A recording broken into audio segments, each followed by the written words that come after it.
അങ്ങനെ ഇന്ന ദിവസം നമ്മൾ ഈ തമിഴ്നാടിൻ്റെ അതിഥിയായിട്ട് എത്തിയിരിക്കുകയാണ്. അപ്പം ഞങ്ങൾക്കൊരു സ്വീകരണം തരാൻ വേണ്ടിയിട്ട് അവിടുത്തെ ചേട്ടന്മാർ ഞങ്ങളുടെ അടുത്ത് പറഞ്ഞു, നിങ്ങൾക്ക് കൂള് വാങ്ങിച്ചു തരാമെന്ന് പറഞ്ഞു. അപ്പം കൂള് സത്യം പറഞ്ഞു കഴിഞ്ഞാൽ നമ്മുടെ കേരളത്തിലൊക്കെ നിരോധിച്ചിട്ടുള്ള വസ്തുവാണ്. മാത്രമല്ല തമിഴ്നാട്ടിൽ നിരോധിച്ചിട്ടുള്ള വസ്തുവാണ് കൂള്. അപ്പോൾ അതുകൊണ്ട് തന്നെ ഈ കൂള് എവിടെയാണ് കിട്ടുന്നത് അതിനുള്ള കാര്യങ്ങളൊക്കെ അറിയാനുള്ള കൗതുകം കൊണ്ട് തന്നെ ഞങ്ങൾ അദ്ദേഹത്തെ ഫോളോ ചെയ്തു.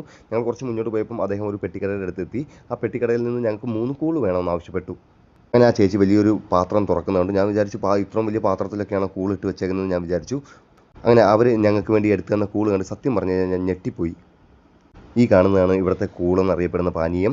ഈ പാനീയത്തിൻ്റെ പേരാണ് കൂളെന്നുള്ളത്. അപ്പോൾ ഞങ്ങൾ അവിടെ ചെല്ലുമ്പോഴാണ് ഈ പാനീയത്തിൻ്റെ പേരാണല്ലോ കൂള് എന്ന് മനസ്സിലാക്കുന്നത്. എന്തായാലും 40 രൂപയാണ് ഒരു കൂളിൻ്റെ വില. ഞാൻ എന്തായാലും കൂള് വാങ്ങിച്ചു, അവരെനിക്ക് തന്നു. ഇതിനകത്ത് എന്തൊക്കെയാണ് ചേരുവകൾ ചേർക്കുന്നതെന്ന് എനിക്ക് വ്യക്തമായിട്ടില്ല. എങ്കിലും ഗോതമ്പ്, അതുപോലെ തന്നെ ഉള്ളി, തലേ ദിവസം പഴക്കമുള്ള ഒരു ദിവസത്തെ പഴക്കമുള്ള കഞ്ഞിവെള്ളമോ അല്ലെങ്കിൽ തൈരോ അങ്ങനെ എങ്ങാണ്ടൊക്കെയാണ് ഇത് മിക്സ് ചെയ്തിട്ടുള്ളത്. എന്തായാലും എനിക്കിത് തീരെ കുടിക്കാൻ സാധിച്ചില്ല. ഞാൻ വല്ലാതെ ഇത് ഒഴിവാക്കാനായിട്ട് ഒരുപാട് കഷ്ടപ്പെട്ടു. അങ്ങനെ എൻ്റെ ആ ഒരു ബുദ്ധിമുട്ട് മനസ്സിലാക്കിക്കൊണ്ട് ലാസ്റ്റ് അവർ എൻ്റെ അടുത്ത് പറഞ്ഞു, പതുക്കെ ആ തറയിലോട്ട് ഒഴിച്ച് കളഞ്ഞേക്കാൻ പറഞ്ഞു. എന്നിട്ട് അവർ പറഞ്ഞു, നിങ്ങൾ ആദ്യമായിട്ട് കുടിക്കുന്നതുകൊണ്ടായിരിക്കും നിങ്ങൾക്ക് ഇഷ്ടപ്പെടാത്തത്. തീർച്ചയായിട്ടും ഇത് ഇവിടുത്തെ നല്ലൊരു പാനീയമാണ്, ഇവിടെ എല്ലാവരും കുടിക്കുന്ന ഒരു പാനീയമാണ്.